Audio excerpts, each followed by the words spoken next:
तो मैं अपना स्क्रीन आप लोगों के साथ शेयर करने जा रहा हूँ।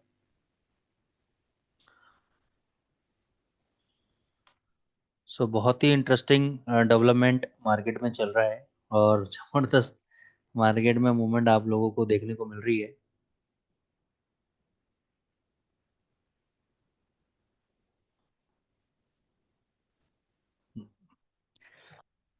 आज गैप डाउन ओपन हुआ बाजार। आप लोगों ने देखा कि भाई गैप डाउन ओपन हुआ है, तो उसका क्या कारण रहा है, तो उसके ऊपर हम लोग बात कर लेते हैं।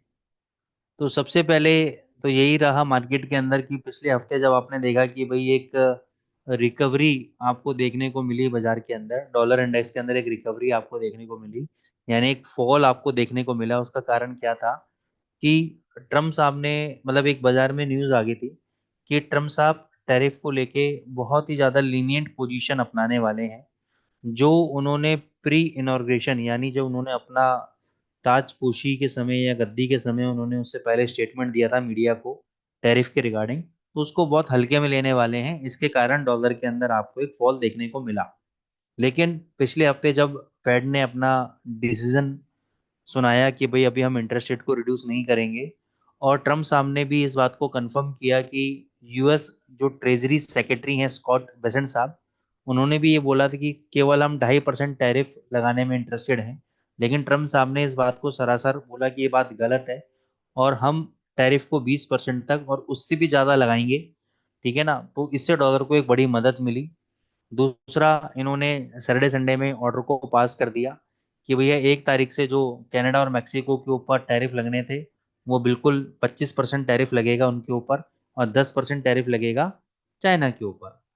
इसी के जवाब में कनाडा के जो प्राइम मिनिस्टर हैं जस्टिन ट्रूडो साहब, उन्होंने 150 बिलियन डॉलर के जो अमेरिकन इंपोर्ट्स हैं उसके ऊपर भी उन्होंने 25% टैरिफ इम्पोज कर दिया। अब उन्होंने इसको दो फेजेस में किया, आपको समझना होगा। उन्होंने इसको दो फेजेस में किया। पहला फेज क्या था कि 30 बिलियन डॉलर का जो इंपोर्ट होता है अमेरिका से कनाडा के अंदर, उसमें उन्होंने टैरिफ इम्पोज कर दिया 25%, जिसमें अमेरिकन वाइन्स, बियर, बॉर्बन, ये सब आता है। उसके बाद कंज्यूमेबल जो गुड्स होते हैं, जैसे कि मान के चलो आपके वेजिटेबल्स हो गए, आपके फ्रूट्स हो गए, ठीक है ना, तो इस पे अब उन्होंने बोला कि अगर अमेरिका इसको नहीं वापस लेता, तो हम बाकी का जो 120 बिलियन डॉलर है अमेरिकन इंपोर्ट्स के ऊपर, उस पर भी 25% का टैरिफ इम्पोज कर देंगे। तो उन्होंने खाली एक ट्रेलर दिखाया है अभी। ठीक है। अब चाइना के ऊपर भी 10% टैरिफ इम्पोज कर दिया। लेकिन इन सबका इम्पैक्ट गोल्ड के ऊपर क्या हुआ, उस पे ऊपर भी मैं अभी आऊंगा। तो अभी तक क्या हुआ कि फेड ने अपने डिसीजन को मेंटेन रखा कि इंटरेस्ट रेट में हम कोई भी चेंजेस नहीं करेंगे वेनेसडे को। और ट्रम्प साहब ने या उनकी कमिटी ने 25% का टैरिफ लगा दिया कनाडा मैक्सिको के ऊपर और 10% चाइना के ऊपर। ठीक है। पॉवेल साहब ने इस बात को क्लियर किया, जो कि फेड के चेयरपर्सन है, कि अभी हम किसी भी डिसीजन पे रिगार्डिंग इंटरेस्ट रेट जल्दबाजी नहीं करना चाहते, क्योंकि उनके नज़र में कुछ ऐसे नॉन मार्केट कमोडिटीज हैं या नॉन मार्केट प्रोडक्ट्स हैं जो अभी भी हायर लेवल्स पर ट्रेड हो रहे हैं। ठीक है। तो उसके कारण क्या हो रहा है कि इन्फ्लेशन ऊपर के लेवल पे है, जिसके कारण वो इंटरेस्ट रेट में अभी कोई भी रिड्यूस नहीं करना चाहते। तो इससे क्या हुआ, डॉलर को सपोर्ट मिला। फिर दूसरा, हम लोगों ने बोला था कि भाई 25 बेसिस पॉइंट का इंटरेस्ट रेट रिड्यूस होगा ये पूरे साल में, यानी टोटल कितना होगा, 50 बेसिस पॉइंट। अब रिसेंट जो फेड फंड फ्यूचर्स का डेटा है वो ये बता रहा है कि 45 बेसिस पॉइंट ही अब इंटरेस्ट रेट रिड्यूस हो सकता है, और पहला जो इंटरेस्ट रेट रिड्यूस होगा वो आपका जून के अंदर होगा। ठीक है, वो कब हो सकता है, जून के अंदर हो सकता है। तो अब मार्केट का फोकस किस पे है, टैरिफ इंपोज हो गया, उससे क्या हुआ, इन्फ्लेशन लेवल आपका ऊपर आ गया। अब बात आती है नॉन फार्म पेरोल डेटा की, यानी एम्प्लॉयमेंट नंबर्स की। अगर एम्प्लॉयमेंट नंबर्स आपके अच्छे आते हैं तो डेफिनेटली मार्केट के अंदर लिक्विडिटी आएगी, इन्फ्लेशन बढ़ने के और भी ज़्यादा चांसेस हो जाएंगे। तो इसीलिए पॉवेल साहब ने बोला कि अभी हम कुछ भी इस बारे में नहीं बोल सकते कि हम आगे जाके क्या करेंगे क्या नहीं करेंगे। लेकिन अगर इन्फ्लेशन इंक्रीज होता है, इन्फ्लेशन अगर बढ़ता है, तो डेफिनेटली हम लोग इंटरेस्ट रेट को इंक्रीज करेंगे, रिड्यूस तो हम करेंगे नहीं बल्कि इंक्रीज कर सकते हैं। ठीक है। दूसरा, लास्ट वीक में आपका जीडीपी डेटा आया, नेगेटिव आया। और डेटाज आए नेगेटिव आए, लेकिन फिर भी डॉलर ने ज्यादा नीचे क्यों नहीं गया? क्या रीजन लगता है आपको, डॉलर क्यों नहीं गया ज्यादा नीचे? क्या कारण हो सकता है? डॉलर इंडेक्स क्यों नहीं गया ज्यादा नीचे?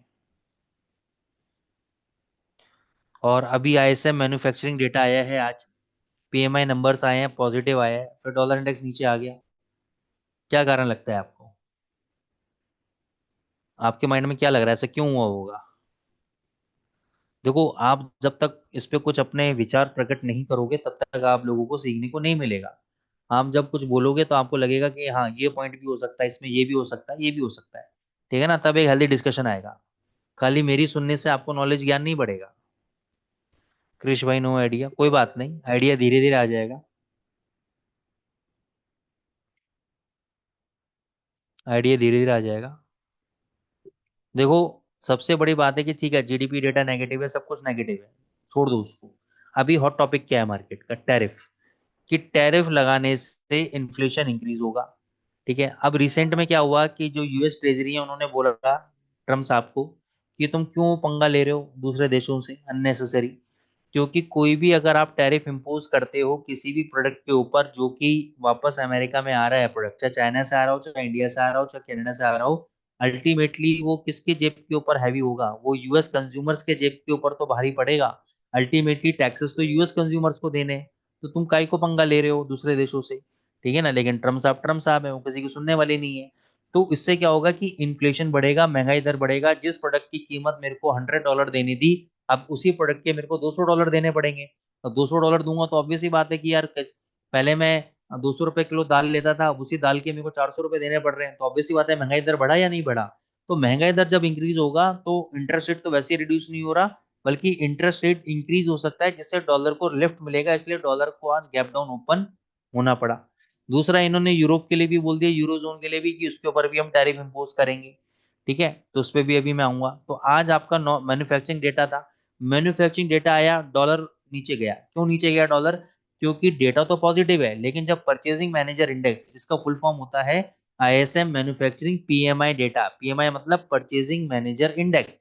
परचेजिंग मैनेजर इंडेक्स मतलब जो अमेरिकन इकोनॉमी के अंदर अपने अपने सेक्टर में जो दिग्गज कंपनीज हैं, उनमें से ऐसे टॉप 400 कंपनीज, अलग अलग, यानी टॉप 400 सेक्टर की अलग अलग 400 कंपनी से डेटा निकाला गया। उनके परचेजिंग मैनेजर से पूछा गया, तो उन्होंने बोला कि भैया ठीक है, आज तक तो हमारा डेटा बहुत बढ़िया था, पिछले 2-3 महीने का डेटा हमारा अच्छा चल रहा है, लेकिन अब अगर इन्फ्लेशन कल को इंक्रीज होगा तो रॉ मटेरियल कॉस्ट भी हमारी बढ़ेगी। रॉ मटेरियल कॉस्ट हमारी बढ़ेगी तो ऑब्वियस ही बात है हमारा कॉस्ट ऑफ प्रोडक्शन भी बढ़ेगा। तो वो चिंता हमें सताई जा रही है। तो वो जो सेंटिमेंट उन्होंने जो स्टेटमेंट दिया कि हमें अपने माल की चिंता सताई जा रही है, कि भाई जो हम मान के चलो 100 रुपए टन कोई माल परचेज कर रहे थे, अब उसके लिए हमें 120 रुपए टन देना पड़ेगा। तो 20 रुपए यानी 20% अगर हमारी कॉस्ट इंक्रीज हो रही है तो हमारे लिए चिंता का विषय है। ठीक है ना, उसके कारण थोड़ा सा एक सेंटिमेंटल एक कह लो कि एक फॉल आपको देखने को मिला है। अदरवाइज डॉलर के अंदर कोई भी दिक्कत नहीं है। आगे चलते हैं। बैंक ऑफ जापान का मॉनेटरी पॉलिसी आ गया, फेड का आ गया, यूरोपियन सेंट्रल बैंक का आ गया, बैंक ऑफ कनाडा का आ गया। अब इस वीक में आपका बैंक ऑफ इंग्लैंड की मॉनेटरी पॉलिसी है। ठीक है, बैंक ऑफ इंग्लैंड की मॉनेटरी पॉलिसी में बाजार यही उम्मीद लगा रही है कि भैया यूके वाले अपने बैंक ऑफ इंग्लैंड वाले इंटरेस्ट रेट को रिड्यूस करेंगे। क्योंकि जब लेबर गवर्नमेंट ने फर्स्ट बजट निकाला तो उन्होंने पहले ही बोल दिया कि भाई हमारे पास पैसा वैसा नहीं है, हम वैसे ही अब, मतलब क्राइसिस में जी रहे हैं, हमारे पास सैलरी देने के लिए तक भी पैसे नहीं है अभी, तो वैसे रिसेशन चल रहा है हमारी इकोनॉमी के अंदर। तो इसी बात पे इन्वेस्टर्स ने 90% इस बात की उम्मीद लगा ली कि भैया इनका पहला क्वार्टर पॉइंट इस मीटिंग के अंदर रिड्यूस हो जाएगा इंटरेस्ट रेट। ठीक है, दूसरा, अब इंटरेस्ट रेट तो रिड्यूस हो जाएगा, लेकिन अगर हम इन्फ्लेशन नंबर्स पे देखें और इन्फ्लेशन नंबर को अलग अलग टुकड़ों में बांटें, तो यहाँ पे दो इन्फ्लेशन नंबर्स निकल के आते हैं। एक तो होता है रेंट इन्फ्लेशन और एक होता है सर्विस इन्फ्लेशन, दोनों हायर लेवल्स पे हैं। तो अगर वो इंटरेस्ट रेट को रिड्यूस कर भी देंगे तो उन्होंने इस बात को क्लियर किया है कि भाई मीटिंग बाय मीटिंग डिसीजन लेंगे कि आने वाले समय में क्या हम इंटरेस्ट रेट और रिड्यूस करेंगे या इंक्रीज करेंगे या कोई भी चेंजेस नहीं करेंगे। तो ये बात कहना कि भाई इस बार इंटरेस्ट रेट रिड्यूस हो जाएगा तो डेफिनेटली आपका जीबीपी वीक हो सकता है, लेकिन ओवरऑल अगर उन्होंने ये बात बोली कि हम मीटिंग बाय मीटिंग, तो जीबीपी आपका यहाँ से स्ट्रांग हो सकता है। अब देखो एक बात समझ लो, जीबीपी के लिए कितनी अच्छी न्यूज़ क्यों ना हो, यूरो के लिए कितनी अच्छी न्यूज़ क्यों ना हो, ये दोनों करेंसीज तभी चलेंगी जब डॉलर इंडेक्स गिरेगा। समझ गए बात को? मैं कह रहा हूँ कि इसमें कितनी जबरदस्त न्यूज़ क्यों ना हो, ये चलने वाले नहीं है जब तक डॉलर इंडेक्स नहीं गिरेगा। तो ये चलते नहीं है। और इतनी कितनी भी खराब न्यूज़ क्यों ना हो, ये जब तक नहीं गिरेंगे जब तक डॉलर इंडेक्स ऊपर नहीं भागेगा। इनका जो इनवर्स को रिलेशनशिप है, जो स्टैटिस्टिकल कैलकुलेशन है, वो इस टाइप से है कि अगर डॉलर इंडेक्स ऊपर जाएगा तो यूरो यूएसडी भी नीचे आएगा, जीबीपी यूएसडी भी नीचे आएगा। और मैं आपको इतने सालों से यही बताते आ रहा हूँ कि अगर आपको ट्रेड करना है तो डॉलर इंडेक्स के ऊपर अपनी पकड़ बनाओ, और यूरो यूएसडी जीबीपी यूएसडी तो उसको फॉलो कर लेंगे। यूरो यूएसडी और जीबीपी यूएसडी को फॉलो करने की जरूरत ही नहीं है, केवल आपको डॉलर इंडेक्स को फॉलो करने की जरूरत है। तो यूरो का ट्रेड और जीबीपी का ट्रेड तो आपको उसी में से निकल कर आएगा। ठीक है ना, ना ही इनके फंडामेंटल आपको फॉलो करने की जरूरत है, आप तो खाली डॉलर के फंडामेंटल को फॉलो करो। तो एट द सेम टाइम जब आपका नॉन फार्म पेरोल डेटा निकलेगा अमेरिका का, उस समय आपका कनाडा का भी एम्प्लॉयमेंट नंबर्स है। This week the bank of Canada trim interest rate by another 25 basis point. पिछले हफ्ते बैंक ऑफ कनाडा ने 25 बेसिस पॉइंट को रिड्यूस किया था।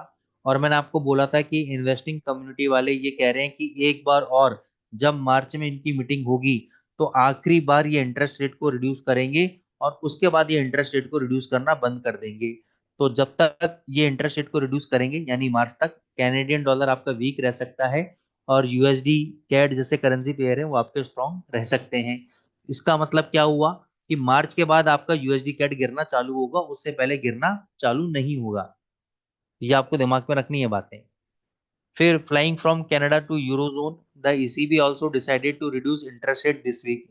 यूरोपियन सेंट्रल बैंक ने भी इंटरेस्ट रेट को रिड्यूस कर दिया। प्रेसिडेंट लगार्डे जी ने बोला है कि भाई अभी हम इस बात को ये नहीं कह सकते कि हम इंटरेस्ट रेट को रोक देंगे। तो इसका मतलब क्या है कि अभी भी इंटरेस्ट रेट को और भी ज्यादा ये रिड्यूस कर सकते हैं, इसके 85% चांसेस हैं। ठीक है, तो इस बात को आपको ध्यान रखना है कि यूरो भी अभी कोई अगर 50-70 पे बग गया तो कोई बहुत बड़ी बात नहीं है, ये वापस नीचे आ सकता है। ठीक है। एल्सवियर, ट्यूसडे एशियन सेशन, न्यूजीलैंड का एम्प्लॉयमेंट रिपोर्ट आएगा कल आपका। ठीक है, अगर एम्प्लॉयमेंट रिपोर्ट अच्छे आते हैं या बेकार आते हैं, उसके हिसाब से डिसाइड होगा कि आपका इंटरेस्ट रेट जो है, reserve bank of New Zealand 25 basis point reduce करेगा या 50 बेसिस पॉइंट रिड्यूस करेगा। फिर आपके जापान के वेजेस नंबर आते हैं। ठीक है, तो ये सब बातें आपको, अच्छा वेजेस नंबर आएंगे वो भी डिसाइड करेंगे कि bank of Japan next meeting के अंदर क्या कर सकता है। तो इन सारी बातों का आपको ध्यान रखना है अगर आप डेटा को डिकोड करना चाहते हैं और एक बड़े ट्रेड लेना चाहते हैं। तो ये सारे फंडामेंटल पॉइंट्स को आप नजर में ध्यान में रखिए और इसके अकॉर्डिंगली अपन ट्रेड लेंगे। ठीक है, अब हम चलते हैं एनालिसिस की तरफ।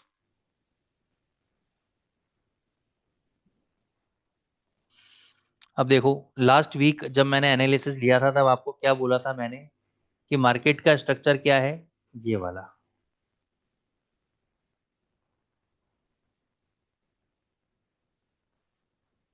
फिर मैंने आपको दी ये दिखाया था कि देखो ये वाला स्ट्रक्चर ब्रेक हो गया है। ये स्ट्रक्चर ब्रेक होने के बाद अगर ये ऐसे जाता है तो डेफिनेटली आपका ये 109.70 तक जाएगा।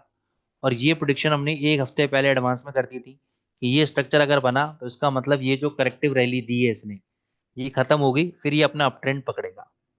अब जनरली होता क्या है कि जैसे इसने गैप अप खोला, गैप अप खोलने के बाद एकदम ये गैप फिल करने, देखो उसने पूरा गैप फिल कर दिया, एग्जैक्टली देखोगे इसने गैप फिल कर दिया। अब इस डाउन फॉल के अंदर लोग मंदी में आ जाएंगे, अरे डॉलर तो गया, अरे डॉलर तो गया। लेकिन क्या सच में डॉलर गया? नहीं, डॉलर कहीं भी जाने वाला नहीं है। ठीक है, थोड़ा सा इसने गैप फिल किया है, नीचे आएगा, फिर कल ऊपर चले जाएगा, ज्यादा ज्यादा $108 तक नीचे आ जाएगा और 70 पे नीचे आ जाएगा। ठीक है ना, लेकिन यहाँ आने के बाद ये फिर वापस अपनी रैली पकड़ेगा। तो you have to understand this thing कि भाई डॉलर इंडेक्स में ऐसी कोई मंदी नहीं है। ठीक है, ये इसको पूरा ऊपर रखने की कोशिश करेंगे, हर हालत में इसको ऊपर रखेंगे, नीचे लेके नहीं जाएंगे इसको। ठीक है, हम नीचे कब आ सकता है, ऐसा नहीं है कि भाई हम एकदम रिजिड हो जाए कि नहीं सर ने बोला है और मैं भी रिजिड हो जाऊं जी नहीं मेरे को लग रहा है, नहीं, मैं गलत हो सकता हूँ। मैं गलत तब होऊंगा जब इस लेवल के नीचे 107.50 के नीचे डॉलर इंडेक्स ने अगर क्लोजिंग कर दी डेली चार्ट में, तब मैं कह सकता हूँ कि कहीं ना कहीं ट्रेंड इसका वास्तव में वीक पड़ सकता है। लेकिन जब तक ये लेवल ब्रेक नहीं होगा तब तक सिंपल मेरे लिए करेक्टिव रैली है। करेक्टिव रैली आएगी और फिर वापस से ये तेजी पकड़ सकता है। यूरो यूएसडी अपना गैप भरने जा रहा है, इसने अपना गैप नहीं भरा है, 350 के आसपास, 350 के आसपास ये अपने गैप को फिल करेगा, तो वहां तक ये जा सकता है, थोड़ा बहुत ऊपर 400 तक भी जा सकता है, फिर वहां से वापस नीचे आपका ये मारेगा। ठीक है, तो जब तक ये वाला हाई इसके ऊपर जब तक क्लोजिंग नहीं होगी, every rise is a selling opportunity in euro USD. आप इसको ऊपर जाए आप बिल्ड लगा के रखो, 360-70 तक जाए तो वहां पे आप सेल करके चलो, ये वाला हाई का स्टॉप लॉस रखो और नीचे अपने 40-50 का टारगेट रखो। यही रणनीति है, मैंने खुद ने अपनी 380 पे मैंने बिल्ड लगा रखी है शॉर्ट करने के लिए। अगर ये वहां तक जाता है तो मैं वहां पे शॉर्ट पोजीशन ही क्रिएट करूंगा। जीबीपी यूएसडी पे मेरी शॉर्ट पोजीशन करंट लेवल पे चल रही है, 2415 पे मैंने शॉर्ट किया है अभी बात करते करते, बिड लगा रखी थी पहले ही, तो अभी एग्जीक्यूट हो गई है बिड। ठीक है, ये वाला हाई मेरा स्टॉप लॉस है, 2480 के ऊपर अगर ये बंद हो गया तो मैं इससे बाहर आ जाऊंगा। अगर 2 घंटे का कैंडल 2480 के ऊपर क्लोज हो गया और उसका हाई ब्रेक हो गया तो मैं निकल जाऊंगा, नहीं तो मैं यहाँ पे 30-40 पिप जैसे ही मिलेंगे मैं प्रॉफिट बुक करके बाहर आ जाऊंगा। स्टॉप लॉस जरूर मेरे साथ रहता है, उसके बगैर मैं काम नहीं करता हूँ। ठीक है, जैसा कि मैंने आपको बोला कि जीबीपी में इंटरेस्ट रेट रिड्यूस हो सकते हैं यूके इकोनॉमी के अंदर, तो डेफिनेटली इसके लिए वीक पॉइंट है। तो क्योंकि ये अभी ऊपर क्यों गया है, डॉलर इंडेक्स थोड़ा नीचे आया है, तो जैसे ही डॉलर इंडेक्स वापस ऊपर जाएगा तो ये वापस नीचे की तरफ आएगा। अभी गैप भरने ऊपर आया, गैप फिल कर दिया है। ठीक है, अगर डॉलर इंडेक्स वास्तव में वीक हो गया, कोई नया स्टेटमेंट पास हो गया या नेसेसरी कोई बात होगी तो ही ये स्ट्रांग होगा, अदरवाइज ये वापस वीक हो सकता है। यूएसडी कैड के लिए मैं काफी टाइम से बोल रहा था 4600 आएगा, 4600 आएगा, 4700 तक आ गया। ये भी अपना गैप फिल करना है, थोड़ा सा 4500 तक भी नीचे आ सकता है। रीजन बिंग, यहाँ पे आप मंथली चार्ट देखो, आप देखो कहाँ से टर्न अराउंड हुआ है। ये देखो यहाँ से पहले भी नीचे गिरा था, यहाँ से पहले भी नीचे गिरा था, अभी सेम लेवल पे यहाँ पे आया है। तो इसका मतलब यहाँ पे सेलिंग प्रेशर आना था, क्योंकि यहाँ पे क्या था, supply is greater than demand. ठीक है ना, यहाँ पे वैली सेलर खड़े हुए थे, तो इसलिए यहाँ से इसको गिरना वाजिब था। गैप फिल कर दिया है, ठीक है कोई बात नहीं, गैप फिल करने के बाद ये 4500 के आसपास आ जाए, मेरे हिसाब से यहाँ पे आप बाय ट्रेड एग्जीक्यूट करो। बाय ट्रेड एग्जीक्यूट करने के बाद ये वाला स्टॉप लॉस रहेगा आपका, और यहाँ पे जब भी बाउंस बैक मारेगा, रिट्रेसमेंट मारेगा ऊपर की, वहां पे आप प्रॉफिट को बुक कर सकते हो।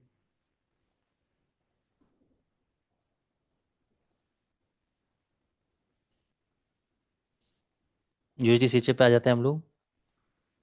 यूएसडी सीएचएफ क्यों मेरे को वीक लग रहा है अभी, क्योंकि यहाँ पे अगर आप हाई देखोगे, ये हाई है आपका 9200 का, ये हाई है आपका 0.9195 का, डबल टॉप पैटर्न बनाया है, गैप फिल कर दिया है। गैप फिल करने के बाद अगर आप डॉलर इंडेक्स ऊपर जाता है और इसका हाई ब्रेक होता है, तो यहाँ से 100 पिप की तेजी आपको कम से कम देखने को मिलेगी। ओवरऑल स्ट्रक्चरली मैं, मेरे लिए ये बहुत अच्छा स्ट्रॉन्ग कैंडिडेट है यूएसडी सीएचएफ। तो नीचे अगर ये 9050 के आसपास मिलता है बाई चांस मेरे को, तो इसको मैं बाई ट्रेड ही एग्जीक्यूट करूंगा इसके अंदर। ये मेरे को 9300 तक जाता हुआ नजर आ रहा है, पोजिशनल ट्रेड दे रहा हूँ। ठीक है ना, 9050 पे बाई ट्रेड ले लेना। 100 पिप का एसएल रहेगा आपका, 100 पिप का एसएल रहेगा, और 200-250 पिप के आपके टारगेट रहेंगे ऊपर की तरफ इसके। गोल्ड बहुत बढ़िया, अच्छे लेवल से टर्न अराउंड हुआ नीचे, दोबारा इसने इसको हाई ब्रेक किया, ऊपर गया। क्यों ऊपर गया, क्यों नीचे आया, डॉलर की वजह से ये नीचे आया, और डॉलर जब नीचे आया तो डॉलर की वजह से ही ऊपर गया। ये स्ट्रांग हो क्यों रहा है, जैसे मैंने आपसे कहा कि टैरिफ इंपोर्ट जब लगाती है सरकार, तो शेयर बाजार परफॉर्म नहीं करता है। ठीक है ना, इक्विटीज परफॉर्म नहीं कर रही हैं, क्योंकि कॉर्पोरेट्स की अगर मान के चलो सेल्स नहीं होंगी, उनके क्वार्टरली सेल्स नंबर वगैरह अगर खराब आएंगे, तो इक्विटीज मार्केट परफॉर्म नहीं करेगा। और ग्लोबल लेवल पे जितने भी फंड मैनेजर्स हैं, जो लाखों करोड़ों का फंड मैनेज कर रहे हैं, उनको तो अपने इन्वेस्टर्स को रिटर्न देना है। तो उनको ये लगता है कि ये ट्रेड टेंशन की वजह से, जो ग्लोबली ट्रेड टेंशन हो रहा है, चाहे वो अमेरिका कनाडा का हो, अमेरिका चाइना का हो, तो इसकी वजह से क्या हो रहा है, गोल्ड को बेनिफिट मिलेगा, और ये ट्रेड टेंशंस अभी और ज्यादा इंटेंस होने वाली है। ठीक है ना, ऐसा इन्वेस्टिंग बड़े प्लेयर्स को लग रहा है, इसलिए बड़े प्लेयर्स कह रहे हैं कि हमें नहीं पता कि ये ट्रेड टेंशन कब खत्म होगी, इसलिए हमें तो रिटर्न चाहिए, इसलिए वो गोल्ड में इन्वेस्ट कर रहे हैं और गोल्ड में पोजीशन को होल्ड कर रहे हैं। अच्छा, ये बात तो आज जाके आपको पता लग रही है, मैंने तो पिछले साल ही बोल दिया था आपको कि 2025 के अंदर गोल्ड का टारगेट 3100 से 3200 डॉलर है दिसंबर तक, याद है नहीं? मेरे को नहीं पता था कि क्या रीजन बनेगा क्या रीजन नहीं बनेगा, ठीक है ना, ये भी मैं आपको क्लियर कर देता हूँ। ये रीजन तो अब पता लगा है, उस वक्त मैंने साइकिल एनालिसिस के हिसाब से बता दिया था कि ये दिसंबर तक 3100 से 3200 डॉलर जाएगा। किस वजह से जाएगा, लड़ाइयों की वजह से जाएगा, किसी और वजह से जाएगा, मेरे को नहीं पता। ठीक है, ये लेकिन तेज में है। आपको मैंने हमेशा रिकमेंड किया है कि जब भी ऊपर 70 से 80 पॉइंट गिर जाए गोल्ड, बाय कर लो। 400 पॉइंट तक का ताकत रखो कि 400 पॉइंट नीचे आ जाए तो आपको डरना नहीं है। तब आप गोल्ड में पैसा बनाओगे, और केवल बाय साइड में ही पैसा बनेगा, सेल साइड में पैसा नहीं बनेगा। ध्यान रखना इस बात। तो गोल्ड आपका 2850 तक, 70 तक इवन जा सकता है। ठीक है, कोई भी डिप आता है बाय करके चलो। कोई भी डिप आता है बाय करके चलो। 2800 का इसने जो ब्रेकआउट मारा था आज, दिखा दो।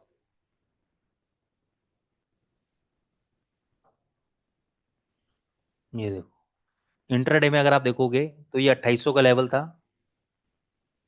ये 2800 का लेवल है, वो रुका, फिर दोबारा 2800 का लेवल मारा, फिर नीचे आया। फिर जब इसने वहां पे ब्रेकआउट मारा 2800 के आसपास, फिर ये ब्रेकआउट किया, तो 2800 एक मेजर रेजिस्टेंस था जिसको उसने ब्रेकआउट किया, अब सपोर्ट बन चुका है वो। ठीक है ना, तो मेरे हिसाब से आप कोई भी डिप आता है गोल्ड में बाय करके चलो। 2850 तो नेक्स्ट टारगेट है ही, 2870 तक भी ये नीचे ऊपर जा सकता है। बीटीसी पे आ जाते हैं। बीटीसी, मैंने आपको पहले ही बोला कि 1,25,000 तक का लॉन्ग टर्म टारगेट है, नो डाउट। लेकिन एक चीज और एनालिसिस मैंने आपको दिया था कि मेरे को लगता है कि एक बार ये 75,000 और 80,000 के आसपास इसको वापस आना चाहिए। कब आएगा मेरे को नहीं पता है, लेकिन 75 और 80,000 के अगर आसपास आता है तो मेरे लिए बेस्ट बाइंग है। वहां पे मैं long term, as a being a long term investment, मैं वहां पे इसको होल्ड करूंगा और फिर लंबे समय के लिए बैठा रहूंगा। इस लेवल पे फिलहाल मैं इन्वेस्टमेंट के लिए इंटरेस्टेड नहीं हूं। ठीक है। दूसरा, शॉर्ट टर्म ट्रेडिंग की अगर बात की जाए तो बिल्कुल यहाँ पे तो नहीं, क्योंकि सुबह अगर आप मीटिंग होती है तो सुबह मैं बोलता कि 95 पे बाय कर लो, 96 पे बाय कर लो। तो अगर ये नीचे आता है वापस 95 96 तो बाय कर सकते हो।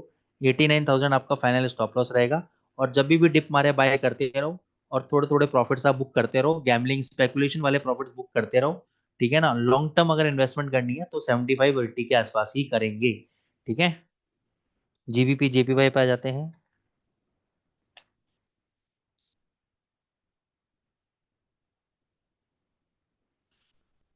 तो जीबीपी जेपीवाई ने भी बहुत बढ़िया बुलिश एनगल्फिंग कैंडल पैटर्न यहाँ पे बना रहा है। गैप भी भर दिया है इसने ऑलमोस्ट। अब ये जब बुलिश एनगल्फिंग कैंडल आपका कंप्लीट हो जाता है, मान के चलो अभी 2 आवर्स का चार्ट है, कंप्लीट हो जाता है, तो इसके हाई के ऊपर हम बाय ट्रेड एग्जीक्यूट करेंगे। ठीक है। और ये वाला लो, ये आपका स्टॉप लॉस का काम करेगा क्लोजिंग बेसिस पे। जब तक ये वाला लो नहीं टूटता, आप इसको होल्ड करो। मेरे को लगता है 196 डॉलर तक जाने के लिए रेडी बैठा हुआ है, और ये बहुत अच्छी तेजी आपको दिखाएगा। ठीक है ना, जीबीपी जेपीवाई।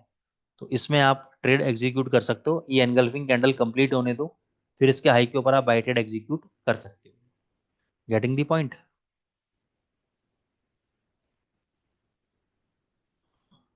अच्छा, दूसरा यहाँ पे देखो डाइवर्जेंस भी बना रहा है, प्राइजेस नीचे आ रहे हैं, आरएसआई बिल्कुल सपोर्ट ले रहा है, ये देखो आरएसआई फ्लैट है। ठीक है ना, आरएसआई डबल बॉटम लगा रहा है एक तरह से, तो ये आपका बच सकता है। एक्सआरपी,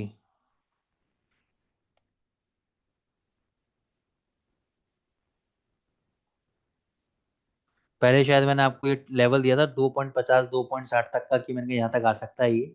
ठीक है ना, डेफिनेटली गिरा है। बिटकॉइन की तरह बिल्कुल, चार्ट एकदम बिटकॉइन की तरह है, फॉलो कर रहा है, तेज है। 5-6 डॉलर तक जाना चाहिए इसको। ठीक है ना, लेकिन नीचे अगर ये आता है आपका ये 1.05 1.27, तो वहां पे आप बाई ट्रेड करो, अभी भी बाई ट्रेड ले सकते हो, कोई बुरी बात नहीं है इसके अंदर। छोटा छोटा इन्वेस्टमेंट कर सकते हो, कम वैल्यू का वो है। ठीक है ना, कॉइन है, क्रिप्टो है कम वैल्यू का, तो इसको आप इन्वेस्टमेंट करो, कोई दिक्कत नहीं है। ट्रेडिंग के लिए मैं अभी फिलहाल अवॉइड करना चाहूंगा, इस लेवल पे मैं ट्रेड नहीं लेना चाहूंगा। ठीक है ना, थोड़ा सा नीचे आ जाए तो दोबारा आप इसको ऐड ऑन करो, ऐड और ऐड करते रहो। ट्रेडिंग के लिए अभी सिनेरियो नहीं बनता है सर इसके अंदर, वत्सल वाइज को दूर रखो अभी आप। एसएल वाला टीपी वाला ट्रेडिंग नहीं करना है अभी इसके अंदर।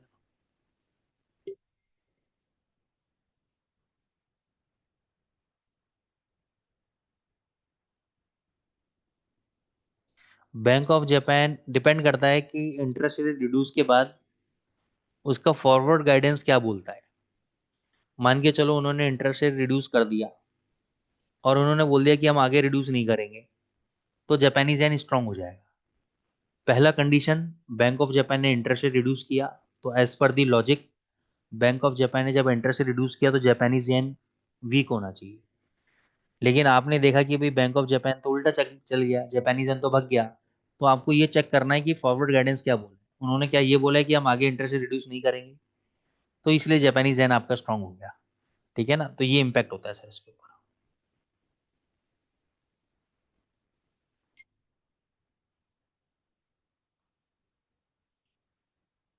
Any other queries? वेलकम वत्सल।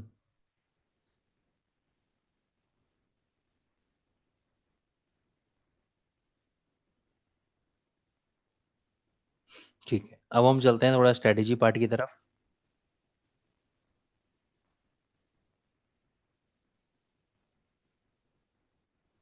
यूरो यूएसडी का हम लोग 1 आवर का चार्ट लेंगे। सिस्टमैटिक तरीके से देखो पैसा बनेगा आराम से। दो इंडिकेटर हम यूज करेंगे 1 आवर चार्ट के ऊपर। एक हम यूज करेंगे prime bands by chart prime, prime bands by chart prime. ठीक है ना, ये वाला इंडिकेटर यूज करेंगे। इसकी सेटिंग में जाएंगे, सेटिंग में लेंथ करेंगे 45, स्टैंडर्ड डेविएशन करेंगे 2।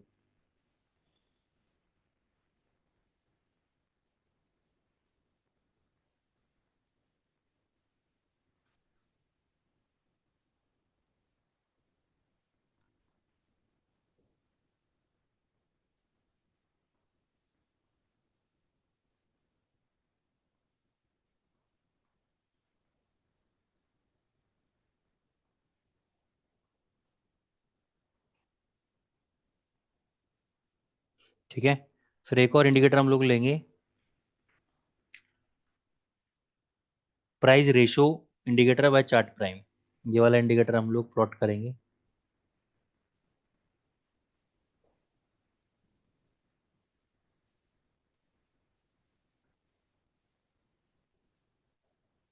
ये इंडिकेटर प्लॉट कर दिया हम लोगों ने। अब इसकी सेटिंग में जाएंगे, यहाँ पे मूविंग एवरेज लेंथ रहनी चाहिए 125 की।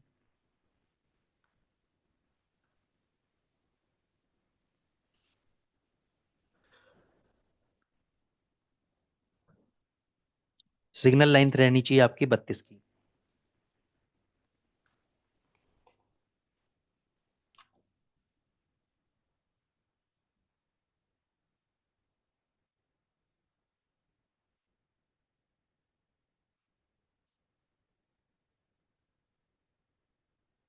सिग्नल लेंथ रहनी चाहिए आपकी 32 की। ठीक है, अब आपको करना क्या है, मैं आपको बैक टेस्टिंग करते हुए बताता हूँ। देखो, सबसे पहले तो आपको ध्यान रखना है कि ये जो प्राइस रेशो ऑस्किलेटर है, ये जीरो के ऊपर रहना चाहिए यहाँ पर।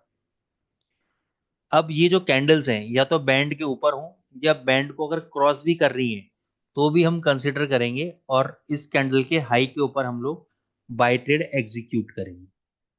प्रॉफिट टारगेट हम 30 पिप का रखेंगे। कभी कभार आपको इस स्ट्रेटेजी के अंदर 100 पिप भी मिलेंगे, 150 पिप भी मिलेंगे। लेकिन फिर मैं कहता हूँ कि हर बाय सिग्नल के बाद या हर सेल सिग्नल के बाद आपको 100 100 150 पिप की मूवमेंट नहीं मिलने वाली। केवल आपको 30 पिप इसलिए मैं दिला रहा हूँ ताकि आप कंफर्म ट्रेड आपको मिल जाए।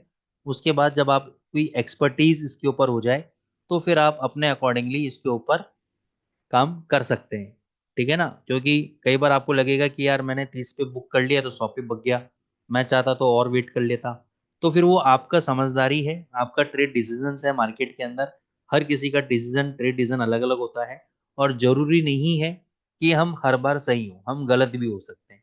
ठीक है ना, क्योंकि मार्केट के अंदर जो वॉलेटिलिटी आती है, जो मूवमेंट आती है, उसको मैं और आप क्रिएट नहीं कर रहे।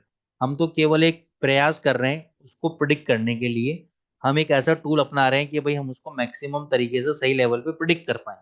प्रिडिक्ट सही भी हो सकता है, गलत भी हो सकता है। ऐसा कोई व्यक्ति नहीं है कि भाई जिसका प्रिडिक्शन 100% सटीक बैठता हो, सही बैठता हो, फिर तो वो दुनिया का सबसे बड़ा राजा होता, सबसे बड़ा किंग होता।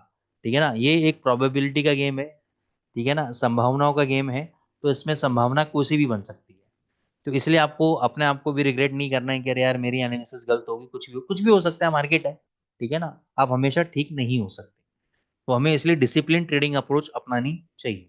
तो डिसिप्लिन ये बोलता है कि अगर ये जीरो लाइन के ऊपर जाता है और यहाँ पे कोई भी कैंडल अगर ऊपर मिलता है या कैंडल क्लोज क्रॉस कर रहा होता है तो इसके हाई के ऊपर हम बाय ट्रेड एग्जीक्यूट करेंगे और 30 पिप्स का टारगेट रखेंगे। ये बीच वाली लाइन जो है ये आपका ट्रेलिंग स्टॉप लॉस का काम करेगी। जब तक इसके नीचे कोई भी दो कैंडल्स 1 1 आर की 2 कैंडल्स जब तक इसके नीचे क्लोज नहीं हो जाती तब तक हमारा स्टॉप लॉस हिट नहीं माना जाएगा। ठीक है ना, वो आपकी चॉइस है। और ये ट्रेलिंग स्टॉप लॉस देखो तभी काम करता है जब बाजार ट्रेंडिंग में होता है। जब बाजार नो ट्रेडिंग जोन में होता है ना तभी स्टॉप लॉस वगैरह ट्रेलिंग स्टॉप लॉस कुछ भी काम नहीं करता। सीधी मूवमेंट, अच्छा खासा मूवमेंट मिला आपको। फिर देखो यहाँ पे आपका जीरो लाइन के नीचे आ गए। इस कैंडल के नीचे हम शॉर्ट पोजीशन क्रिएट करेंगे। ये ऑलरेडी बैंड के नीचे है, अगर ये बैंड को क्रॉस भी कर रहा होता तो भी मैं शॉर्ट पोजीशन यहाँ पे क्रिएट करता। इसके लो के नीचे शॉर्ट करेंगे, लो है 1.0854। सीधी मूवमेंट, कितना लो लगाया 777। फिर यहाँ पे देखो ये ऊपर आ गया। इस कैंडल के हाई के ऊपर मैं बाय ट्रेड एग्जीक्यूट करूंगा 906। हाई लगाया 986। सीधी मूवमेंट। फिर ये यहाँ पे देखो नीचे आ गया। इसके कैंडल के नीचे मैंने शॉर्ट पोजीशन क्रिएट किया। इस कैंडल का लो है 1072। कितना लो लगाया 1026। ठीक है, तो हमें 30 पिप चाहिए थे, मिल गए। फिर यहाँ पे देखो ऊपर आ गया।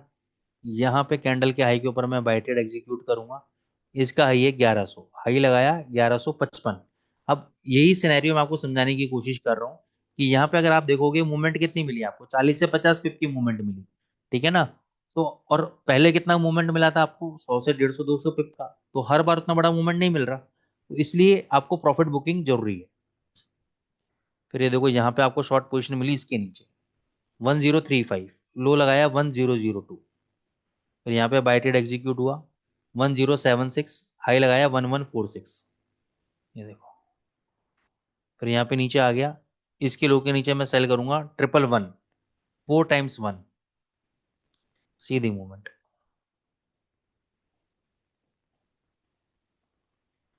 फिर देखो यहाँ पे हमें ट्रेड मिला 867। हाई कितना लगाया 905। प्रॉफिट बुक हो गया। फिर यहाँ पे देखो शॉर्ट दिया 719। सीधी मूवमेंट। ठीक है, ऐसे ही मैं आपको जीबीपी यूएसडी का दिखा देता हूँ। अब यहाँ पे समझना बहुत इंपॉर्टेंट पॉइंट है। मान के चलो यहाँ पे पॉजिटिव क्रॉसओवर हो गया लेकिन प्राइजेस अभी भी बैंड के नीचे थे, मैं ट्रेड नहीं लूंगा। इन कैंडल्स के हाई के ऊपर लूंगा जब ये कैंडल ने बैंड को क्रॉस किया। तो इनके हाई के ऊपर मैंने बाय ट्रेड लिया। इसका हाई कितना है 2693। सीधी मूवमेंट, कितना ऊपर गया 2833। फिर यहाँ पे देखो यहाँ पे नीचे आ गया जीरो के नीचे। इनके लो के नीचे हम शॉर्ट पोजीशन क्रिएट करेंगे। इनका लो कितना है 2882। लो कितना है 2713। फिर यहाँ पे देखो इस जीरो के ऊपर गया। इसके हाई के ऊपर हम बाय ट्रेड एग्जीक्यूट करेंगे। इसका हाई कितना है 2810। सीधी मूवमेंट।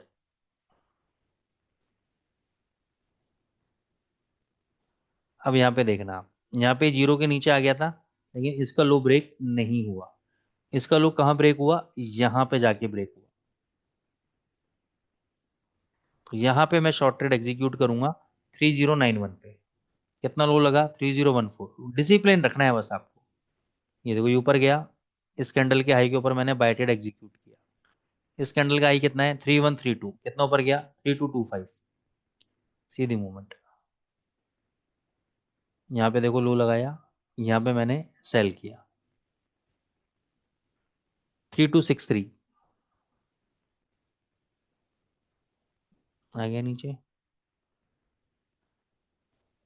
अब देखो यहाँ कुछ पीरियड होगा जहां हमको लॉसेस लग सकते हैं। कैसे लॉसेस लगेंगे ये देखो। यहाँ पे आपने बाय ट्रेड एग्जीक्यूट किया 3017। हाई कितना लगाया 3043। तो यहाँ पे 30 पिप्स नहीं मिले। ठीक है। फिर देखो यहाँ पे इसने शॉर्ट कराया जीरो के नीचे। ये कैंडल जो है ये वाली कैंडल, इस कैंडल के लो के नीचे शॉर्ट करूंगा 2923। लो लगाया यहाँ पे 2843।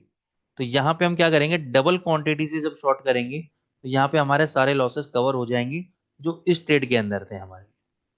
ठीक है ना। फिर यहाँ पे देखो यहाँ पे बाय ट्रेड एग्जीक्यूट हुआ। यहाँ पर इस कैंडल के हाई के ऊपर 2994। हाई कितना लगाया 3048। ठीक है, यहाँ पे 30 पिप्स मिल गए, हमारा काम हो गया। फिर यहाँ पे देखो, यहाँ पे क्रॉस किया, इस कैंडल की लो के नीचे शॉर्ट किया, 2863, सीधी मूवमेंट आ गया।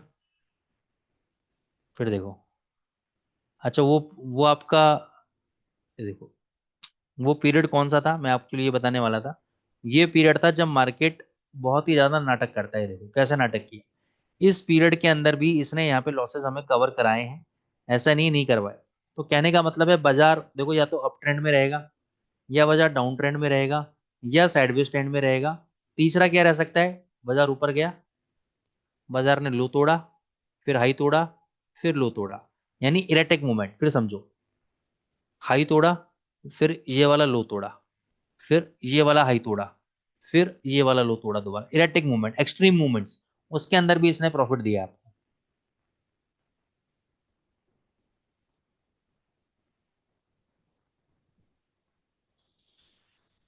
फिर देखो यहाँ पे दोबारा बाय दिया, यहाँ पे बाय किया 2694, सीधी मूवमेंट। फिर यहाँ पे शॉर्ट दिया 2670, यहाँ पे ऊपर एंट्री नहीं हुई क्योंकि कंप्लीटली ऊपर नहीं गया है।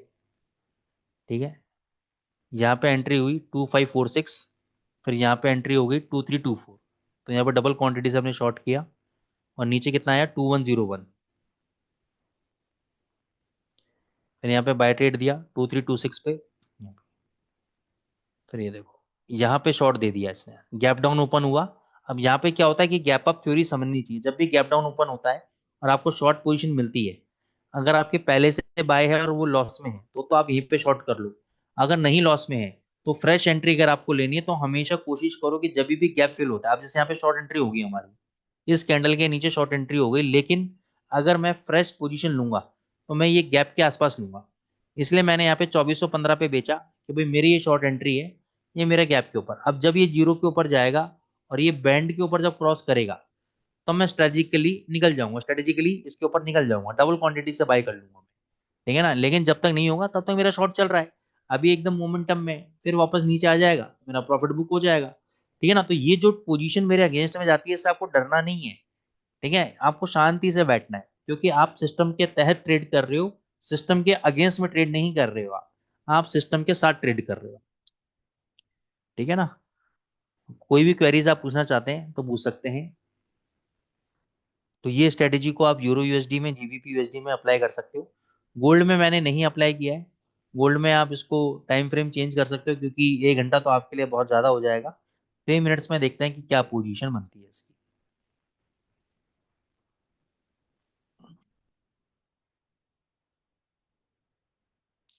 इसमें एक चेंज कर सकते हो 3 मिनट्स के लिए, स्टैंडर्ड एविएशन 1 का करके देखते हैं इसमें। तो 1 के में क्या बेनिफिट है, जैसे कि यहाँ पे इसने शॉर्ट दिया 2792, ऊपर गया 96, फिर नीचे आया 2791, कोई दिक्कत नहीं। फिर यहाँ पे इसने बाय दिया और यहाँ पे बाय लेंगे 2798। ठीक है, 6 पॉइंट का नुकसान है हमें, लेकिन प्रॉफिट फिर इसने लंबा दिया। फिर इसने शॉर्ट दिया यहाँ पर 2796 पे, लो लगाया 2794, अच्छा फिर नीचे आ गया 2772। फिर इसने आज बाय दिया यहाँ पर 2794 पे, 2791 पे, तब से ऊपर चल रहा है। ठीक है, इसको आप 3 मिनट में यूज करो। ठीक है ना, मैं अपनी सेटिंग वापस कर लेता हूँ, नहीं तो भूल जाऊंगा।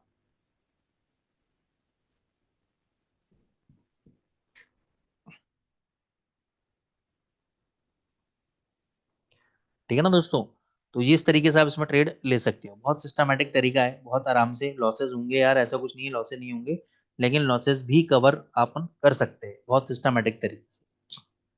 तो जो भी हमारे एडवांस कोर्सेज में एनरोल करना चाहता है, एडवांस कोर्सेज का एनरोलमेंट जारी है, आप पार्टिसिपेट कर सकते हैं, जिसमें हम बेसिक से लेकर एडवांस लेवल तक आपको बहुत सारी चीज़ें, आपको नई नई चीज़ें बताएंगे, स्ट्रेटजीज वगैरह बताएंगे, आपको ट्रेड करने के तरीके बताएंगे बहुत सारे। तो आप उसमें एनरोल कर सकते हैं और उसका बेनिफिट ले सकते हैं।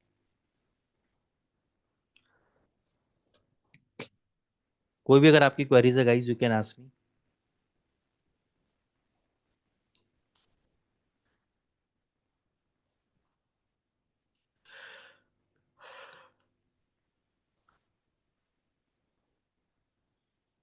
चलिए गाइस, फिर हम लोग मिलेंगे अगले हफ्ते मंडे को। Till then bye, take care.